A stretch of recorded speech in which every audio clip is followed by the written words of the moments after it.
story of the kings and queens of England is more surprising than you might think. It's a fine drama, 1,000 years of tales of lust and betrayal, of heroism and cruelty, of mysteries, murders, tragedies, and triumphs. The story of the Stuarts is, when you think about it, the most surprising of all. It's the story of a country deciding that it should abolish the monarchy and become a republic, and then, without any outside force or pressure, overthrowing the republic and making itself a monarchy again.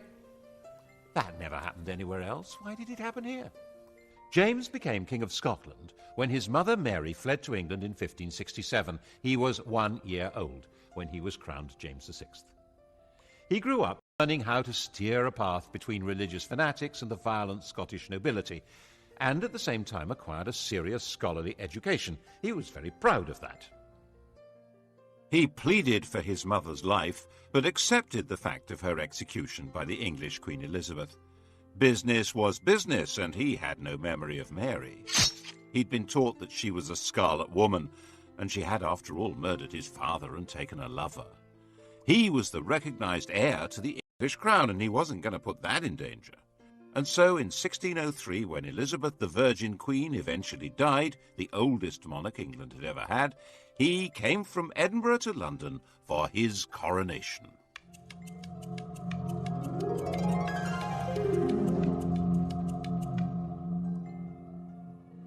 He was openly bisexual. The word in London was that Elizabeth had been a king, and now they had James the Queen.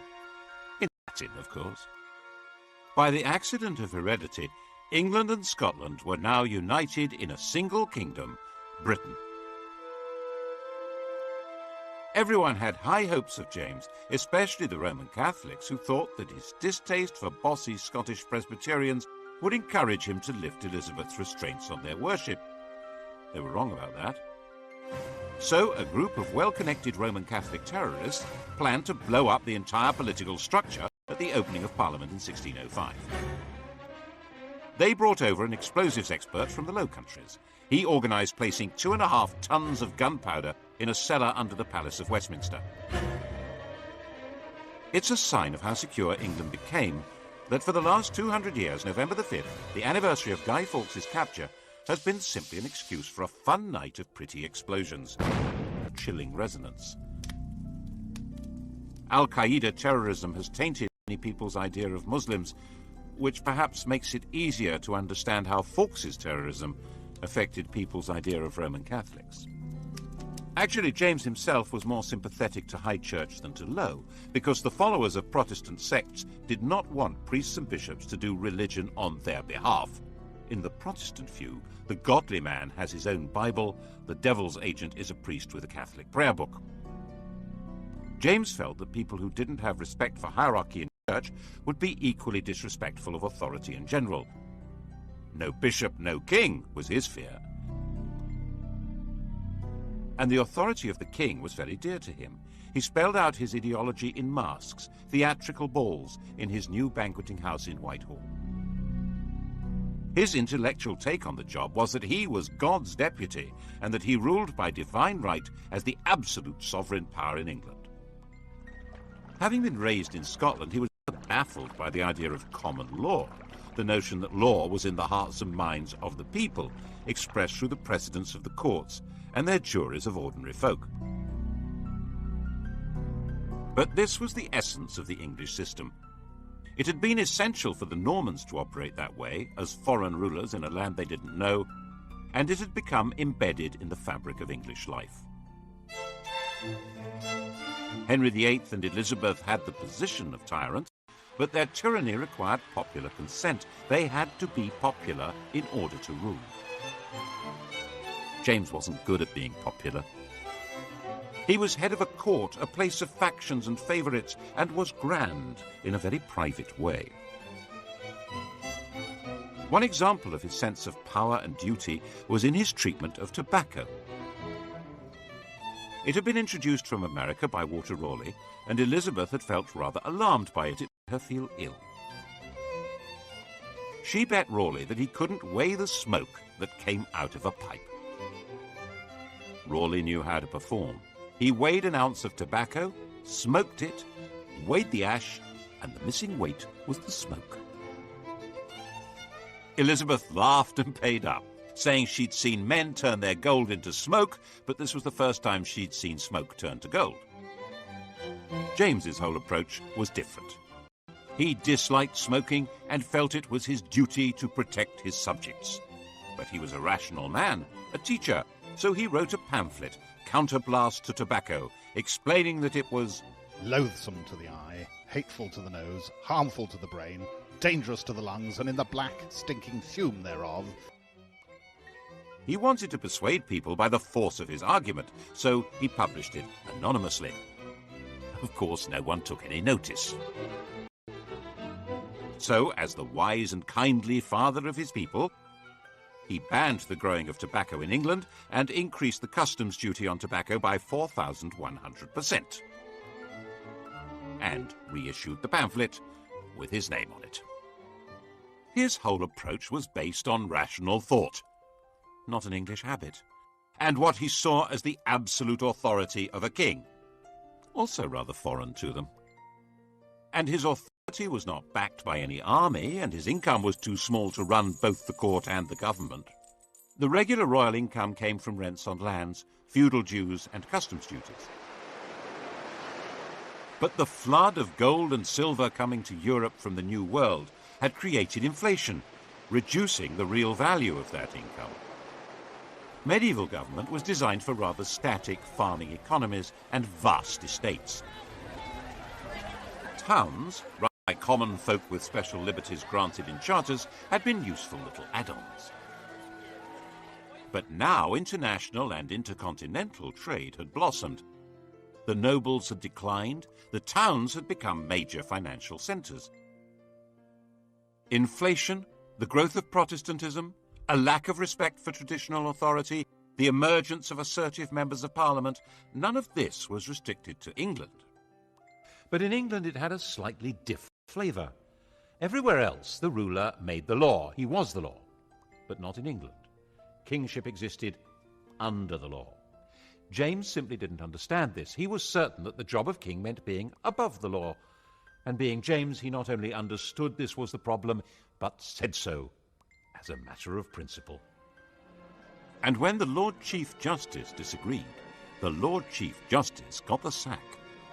James was, people said, the wisest fool in Christendom. He needed to raise taxes, but taxation was always regarded as a special event. Taxes might be levied if there was an emergency need for cash, but the law said that this could not be done without the agreement of Parliament, which gave the Commons the chance to present demands to him. They expected what was called redress of grievances before granting him supplies. And these were exactly the kind of people who tended to be Puritans, low church, with no real sense of proper deference to people better born than themselves. So he avoided that as much as possible. His way of life didn't help either. His diversions were hunting, an obsession, and took up with a pretty young Scot who'd been his page. Robert Carr was given the estate of the executed Walter Raleigh and quickly became a viscount and a privy councillor. When Carr decided to wed the married 17-year-old Countess of Essex, who hated her husband, James helped to sort out the divorce. The Countess's family, the Howards, detested Carr but realised this was the best way to get into favour at court. Carr's close friend, Sir Thomas Overbury, tried to warn him off that filthy, base woman, which annoyed the Countess. So the sweet young couple poisoned Sir Thomas, which opened the door eventually to the Howards' enemies, who exposed the murder plot to James, while providing him with another very beautiful young man, George Villiers, to take Carr's place. Carr and his wife were sentenced to death, and Villiers, whose legs were wonderful, became the Duke of Buckingham, and the murderous couple were pardoned.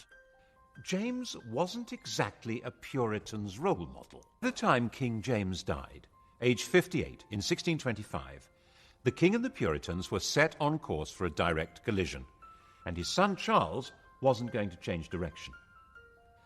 The new king was 25 years old, gauche with a nervous stammer, but deeply conscious of his place as God's anointed ruler of Britain, the new father figure, and he played the part of absolute ruler as well as he possibly could.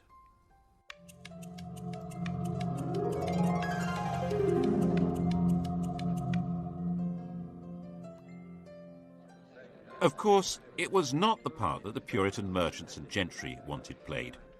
They refused to grant taxes without being allowed a role in government, so Charles tried to manage on the sources of revenue that didn't need parliamentary approval. The most celebrated example was when he levied ship money. An ancient law was unearthed obliging seaports to provide ships in times of war. True, there was no war, but there were pirates, weren't there? In 1634, Charles made his demand and told the ports they could pay cash instead, ship money. This engraving was published to make people proud of paying up. And then the next year he extended the demand to inland communities. Otherwise, it would be unfair. It was obvious that if he got away with this, he'd have reinvented taxation under another name and would never need Parliament at all. The entire nation had steam coming out of its ears. One wealthy Buckinghamshire man, John Hampden MP, refused to pay and was hauled into the Court of Exchequer. Hundreds of people tried to jam into the court to watch. Of the 12 judges, 7 found for the king and 5 for Hampden. Since the king had thought he controlled the judiciary, this was a moral victory for the church. He regarded Puritanism as fundamentally seditious, which made many people think he was really a closet Roman Catholic. He wasn't. But he was determined to impose a uniform system of worship which was decidedly high church. And that simply added to the anger of a growing Puritan class. In Scotland, it was met by direct rebellion. Without the money to hire reliable troops, and with popular hostility in London making life positively dangerous, Charles had to accept restrictions on his power which were to him intolerable. In 1641, he agreed Acts of Parliament which took many powers from him, including the right to dissolve Parliament and the right to raise customs duties without its consent. In January 1642, in a state of confused desperation, he tried to arrest 5 members of the Commons by actually turning up there with armed guards. He failed, and faced with violent anger in the streets, he fled from London. In November, the now inevitable civil war began. People were called upon to choose between their king's determination to break the pretensions of Parliament and Parliament's determination to limit the power of the king. Most people actually didn't think they wanted to get involved, but the war grew with a murderous logic of its own and gradually became more bitter and more inescapable. It's now reckoned that possibly 250,000 people died in battle, of starvation, of disease, as a result of the fighting, out of a population of about 5 million. That's a far higher death rate than in the First World War. When the war ended in 1646 with the defeat of Charles's forces, an attempt was made to negotiate a settlement, but Charles was a dishonest negotiator, simply using this opportunity to try and organise the conquest of England from Ireland and Scotland. And then something quite new happened. In the brief and decisive Second War, the Parliamentary Army developed a revolutionary will of its own. When Charles was recaptured in 1647, Parliament tried to disband its forces, but General Fairfax and his men proclaimed that they were not a mere mercenary army and flatly refused to go home. Their job wasn't finished. The revolution had to be completed.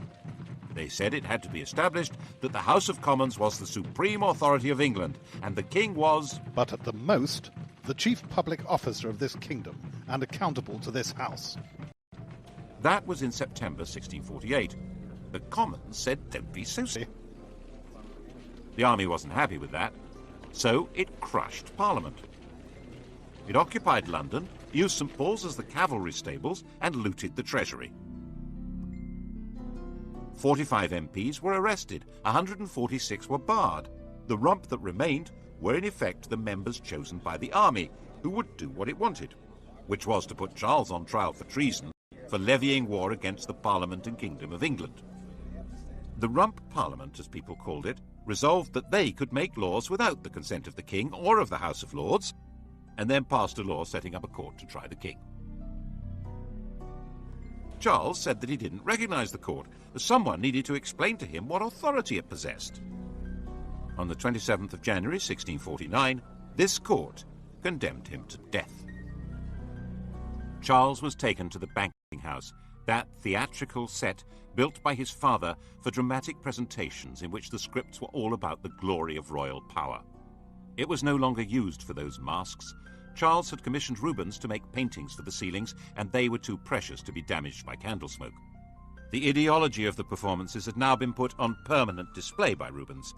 The paintings celebrated James's absolute rule, casting out war and discord, bringing peace, harmony, order, and prosperity to a grateful people.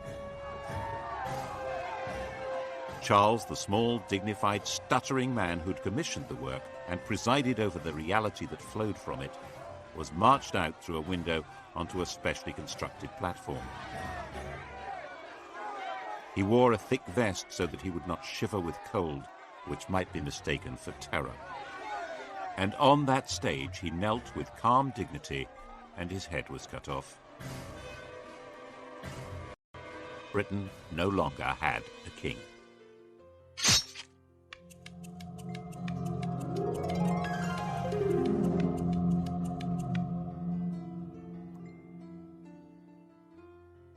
A week after the execution, Charles II was proclaimed king in Scotland.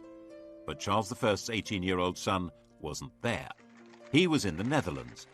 He'd fled to France with a group of supporters 4 years earlier, and his one brief attempt to provide military help to his father in the Second Civil War had been a failure. His object now was to find a way of recovering his father's throne, and to hell with that stuff about being an absolute monarch. He landed in Scotland in 1651 and was prepared to sign up to whatever was asked of him, including agreeing to his father's blood guilt and his mother's idolatry, and becoming Presbyterian. If that's what it took to be proclaimed king, do it. The new English Republic wasn't going to stand for this. Were finally defeated at Worcester. If he'd been caught, he would probably have been killed. The story of his escape, disguised as a Worcestershire yokel, became a famous legend. At one point, he spent all day hiding with a companion in an oak tree while the Roundheads searched for him below. It became a celebrated story in a way that didn't bode well for the Republic. Charles looked dashing and daring, while the Roundheads looked ridiculous, incompetent, and heavy-handed. Throughout his 6 weeks' flight, he remained cheery, polite, and very resourceful, ending up in the George Inn at Brighton. It's interesting that none of the 3 or 4 dozen people who recognized him were moved to betray him, either by the potential death penalty they faced or the £1,000 reward they could collect. He got away to France, then to Germany and Brussels, living in a kind of limbo, short of money and with no coherent plan of return. So how did he do it? After the execution of Charles I, England was a republic. Look at what happened to the design of the Great Seal, the official mark on statutes and proclamations. Here's Charles's seal, the seal of a king. He canters on horseback with his greyhound running alongside, and the Latin motto means Charles, by the grace of God, King of Great Britain, France and Scotland, defender of the faith. After his execution, the new republic was in theory ruled by the House of Commons, so instead of a king's seal, the Great Seal was the seal of the House of Commons. It shows the Commonwealth, a map of Britain, and on the other side are the Commons themselves. And the motto simply says, 1651, in the 3rd year of freedom by God's blessing restored. In English. Didn't last, though, because the real power wasn't the House of Commons. It was the army. For a while, the army was too busy to take much notice of England. It was occupied with the destruction of Ireland, where a large part of the population were irredeemably loyal to Catholicism and the monarchy. But when it finally turned round and looked at England, it found that there still hadn't been a thoroughgoing Puritan revolution. So, in 1653, Cromwell, the army's most powerful general, cleared the Commons at sword point and installed a new parliament, which he thought would be more capable of bringing about a revolutionary transformation of society. His own Chamber of Righteous Puritans, the so-called nominated parliament, turned out to be no more to his liking, and he dismissed that too, installing himself as the Lord Protector. And the Great Seal was now his own. It shows Oliver Cromwell on horseback, just like Charles, but stepping out very stately rather than cantering with a greyhound. And the Protector Oliver. In Latin. In what sense was this a republic? However unwillingly, and he kept protesting his unwillingness, Cromwell was driven by his own belief in the divine right of revolution to run the country as a militarized kingdom for Puritan saints. There were now 11 districts, each run not by the people, but by major generals. These military ayatollahs collected taxes, ran the courts, and controlled public morality. Theatres were closed, along with brothels and gambling dens. Horse racing and cockfights were banned. Everyone had to go to church, stay sober and morally upright. Pagan festivities, like Christmas, were banned. Mince pies were forbidden. Oh, it must have been great. In 1656, a newly elected parliament made it clear they wanted to return to the old constitution. They reopened the House of Lords and offered Cromwell the title of king. He seriously considered it. And although he turned it down, perhaps because the army would have turned against him, 2 years later, on his deathbed, he nominated his eldest surviving son as his successor, like any other king. Very few people cheered Lord Protector Richard Cromwell. Who was he? Not crowned, not acclaimed, not the leader of an army. People called him Tumble-Down Dick, and that's pretty much what happened. Early in 1660, one of his father's commanders, General Monk, seized London and summoned a special parliament to invite Charles II to return to the throne. If you're going to have a king, it might as well be one with the right credentials. Tumble-Down Dick became a private citizen. He changed his name and became a lodger in Cheshire. 30 years later, he wrote to his daughter that his safety was to be retired, quiet, and silent. He would have made a good constitutional monarch. But while the English may not have been quite sure what they did want, they now knew exactly what they didn't want. Anything run by soldiers or Puritans. No matter what else would happen in the world, England would never again let a military man have any political power. And a deep and abiding suspicion had been created of anyone who looks like a revolutionary or a religious enthusiast. Actually, this explains a lot about English history. Most countries were at some time in the last 300 years infected by revolutionary fervour or ideological passion. But England, it seems, has been vaccinated. It's been pretty much immune to political feverishness. Still is, I think.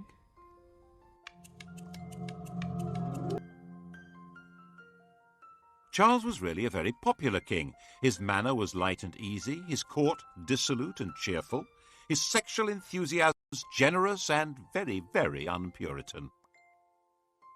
As those great historians Sellers and Yeatman put it in 1066 and all that, not so much a king, more a monarch.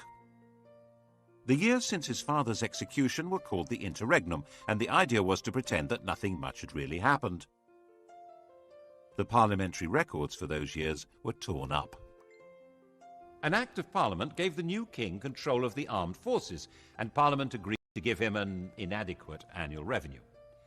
10 of the people who'd been involved in the execution and trial of Charles I were themselves put on trial, and then hanged, drawn, and quartered. Cromwell and 3 other military commanders of the parliamentary army were also put on trial. They didn't put up a very convincing defence, being dead. Their bodies were dug up and hung in chains at Tyburn. It was all good popular entertainment, and theatres reopened and maypoles were back in business. Merry England had been restored. Charles had given a written promise of pardons, arrears of army pay, and what was called liberty of tender consciences in religious matters. He also confirmed land purchases made during the Interregnum, which helped maintain stability but was a bit of a blow to cavaliers who'd lost their wealth and their land by being on the wrong side. In a way, the sense of a new beginning was strengthened by the destruction of the capital, plague and fire. plague was a swift and grotesque disease, which had erupted frequently before, but in 1665 it took a firm grip and killed about 20% of the city's population. London was largely turned into a ghost city as the survivors fled. The king, who'd moved to Hampton Court, gave £1,000 a week to London charity. And then London began to burn. The king returned to the city with his brother James, the Duke of York, to take personal charge of firefighting in the streets. Everyone knew that the mayor had been too timid to pull down houses that might have created fire breaks until he was directly ordered to do so by Charles. It certainly helped the royal image, though it didn't help London much. The old, rotting, diseased structure was purified by an inferno that simply burned the place away as thoroughly as if it had been blasted by a nuclear weapon, and a lot more cleanly. And the new city that arose was a classic image of the political settlement of the restored monarchy. The old arcades was rejected. That was the sort of Renaissance princely city that existed on the continent. They were the stages on which state ceremonies could be impressively performed by grand leaders, not needed here. Wren was allowed to build a new modern cathedral and a swathe of churches in which altar, pulpit and congregation are positioned to be equally important, not too Roman Catholic, not too Puritan. But the old street plan was retained. Everyone could rebuild their own place on their own plot, and the narrow streets and little alleys of medieval London that still existed in everyone's memories regrew from the ashes. Even now, neither German bombs nor modern developers have quite destroyed them. There mustn't be another fire. Laws would insist on flat fronts, no overhangs, more brick. But the old city that had no overall plan, not even a basic map, reappeared with modern improvements designed not for a new life, but for a better continuation of the old one. Exactly. There was a general desire to better continue things as they had once been, rather than invent something new, or imitate something foreign. There was one other marker in the rebuilt London that showed what kind of country this now was. This fine column. It marks the site where the fire had begun. It shows the destruction of the city. There's Charles surrounded by liberty, genius and science, giving directions for its restoration. And there was originally an inscription explaining that the fire had been deliberately begun by papists. In order to the carrying on their horrid plot for extirpating the Protestant religion and our English liberty, and the introducing popery and slavery. It was nonsense, but a French watchmaker was hanged for his part in the non-existent plot. Robert Hubert. He wasn't in London when it happened. There was a pathological fear of papists. Awkward. Charles had a pension from the King of France given when he'd promised to convert to Roman Catholicism. The trick to being a king in this situation was, Charles understood very well, not to say exactly what his job was.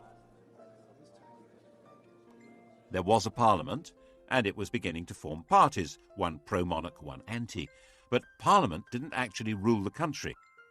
That was done by the king's ministers, a kind of cabinet government, referred to as a cabal, which meant that Charles wasn't seen as entirely responsible for things going wrong, which they quite often did. The Earl of Rochester wrote a mock epitaph on Charles's bedchamber door. Said a foolish thing, nor ever did a wise one.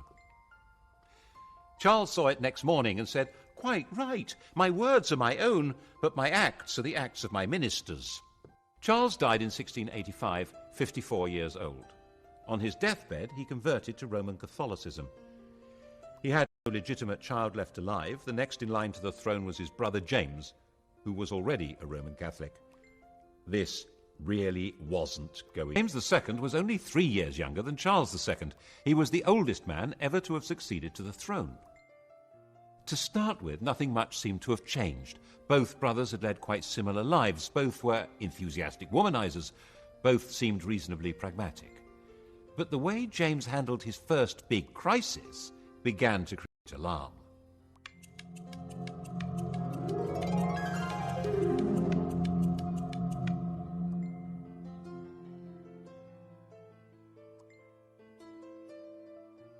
The restoration of the monarchy had obviously not been welcomed by everyone. In the southwest especially, Puritan religious feeling remained strong and suspicious, especially with a Roman Catholic king. Charles II had an illegitimate son, the Duke of Monmouth, who was a Protestant. Rumours began to spread that he was actually legitimate, the true heir to the throne. Monmouth came over from the Low Countries and began a rising in the southwest, where he was proclaimed King Monmouth. The rebellion was crushed. James, determined to make an example of the rebels, ordered the arrest and punishment of everyone involved. At each centre, Dorchester, Taunton, Exeter, Bristol, Wells, people were rounded up. A special court known as the Bloody Assize, punishing not just rebels, but anyone who was accused of even helping the wounded.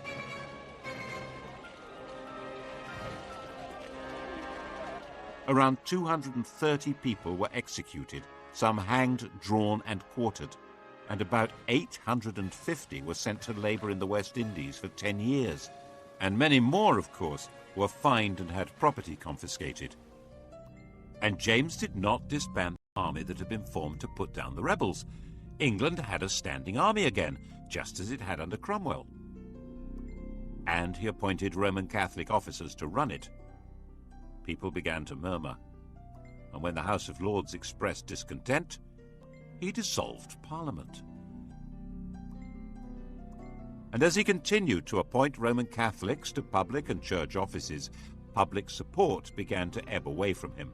At his instigation, for instance, all the fellows of Magdalen College, Oxford, were dismissed, and the college was turned into a Catholic. The elder girl, Mary, was married to William of Orange, ruler of the Dutch, a Protestant head of state.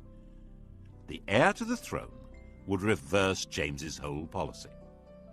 But early in 1688, James's queen gave birth to a son who would be raised as a Catholic. This was, he thought, excellent news. It made him more secure. He was wrong. It sealed his fate. Well, that and the fact that he seemed to be preparing for a joint war with Catholic France against the Protestant Dutch. And now it became evident that the Civil War really had changed the place of the king in England. He ruled by permission of Parliament, and Parliament wasn't going to put up with this one.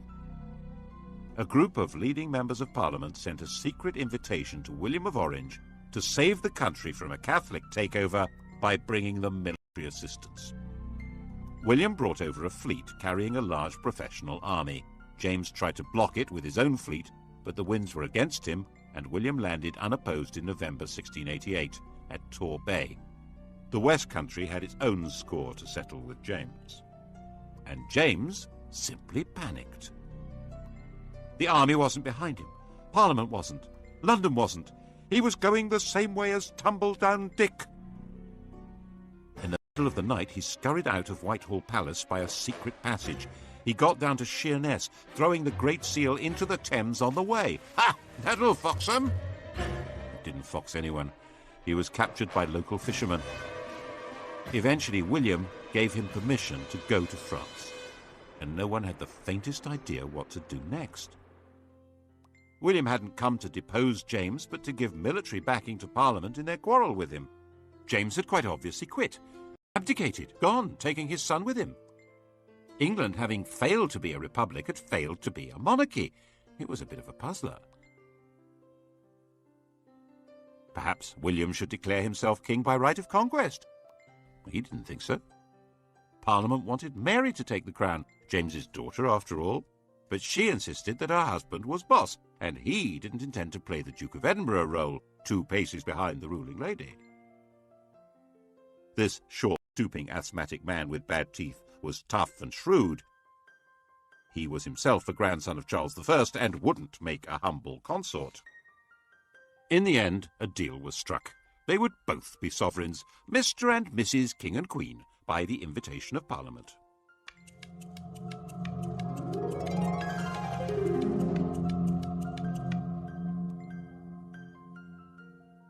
And they had to sign up to some basic rules. No standing royal power to lay down the law. The King and Queen couldn't appoint or punish judges.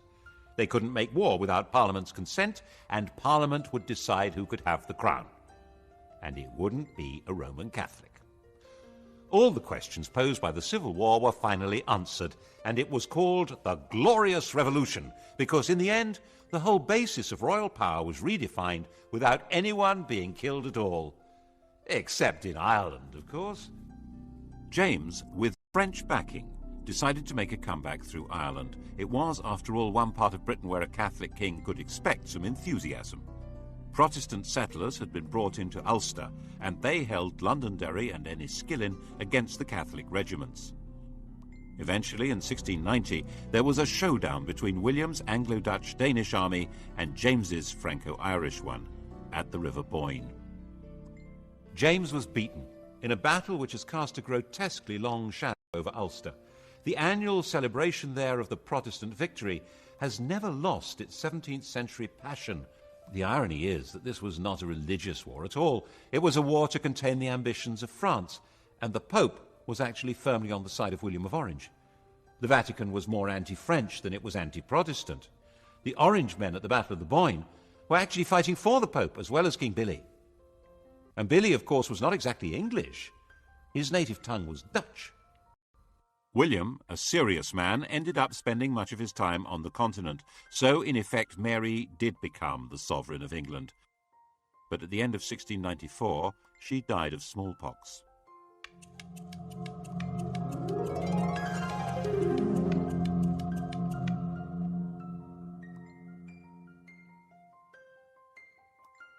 England was now in effect ruled by an oligarchy through Parliament. The king had a role, but by no means a commanding one. Part of that role, as he saw it, was to push forward religious tolerance in a fundamentally intolerant country. Tolerance does have its limits. At his death in 1702, the question of the succession had already been agreed and settled. The crown passed to Mary's sister Anne.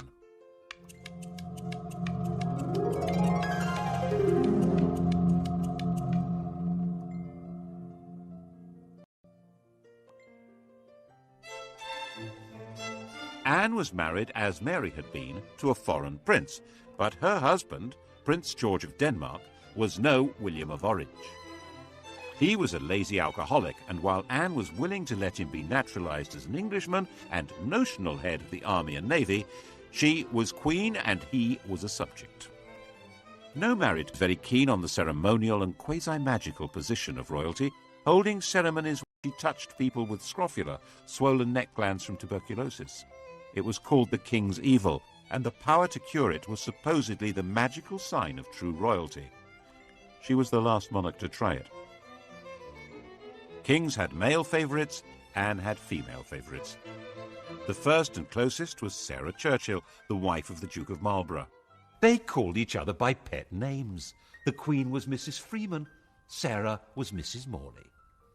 Mrs. Morley's husband was England's leading military commander and the architect of a stunning victory at the Battle of Blenheim that placed England in a dominant position in Europe. But England's Queen did not decide who to fight or when to fight or how to fight. Politics was no longer really her business. Even when in 1707 England and Scotland were formally and permanently united by the Act of Union, it was not Anne's doing, but Parliament's. Anne did, it was true, refuse to sign one Act of Parliament at around that time, but it was a very minor technical issue, not a real challenge to the power of the politicians. Her life was spent more playing cards, chatting, being ill, and having 19 pregnancies. These pregnancies were watched with fascination by an elderly lady in Hanover, Sophia, the Electress Duchess of Brunswick-Lüneburg.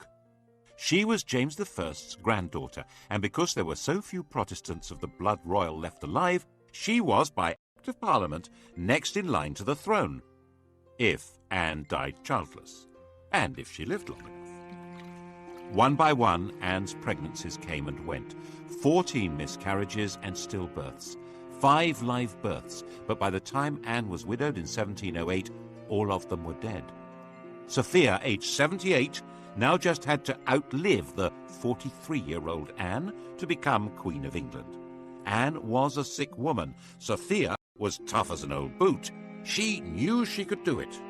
But in 1714, Sophia received an outrageous letter from Anne.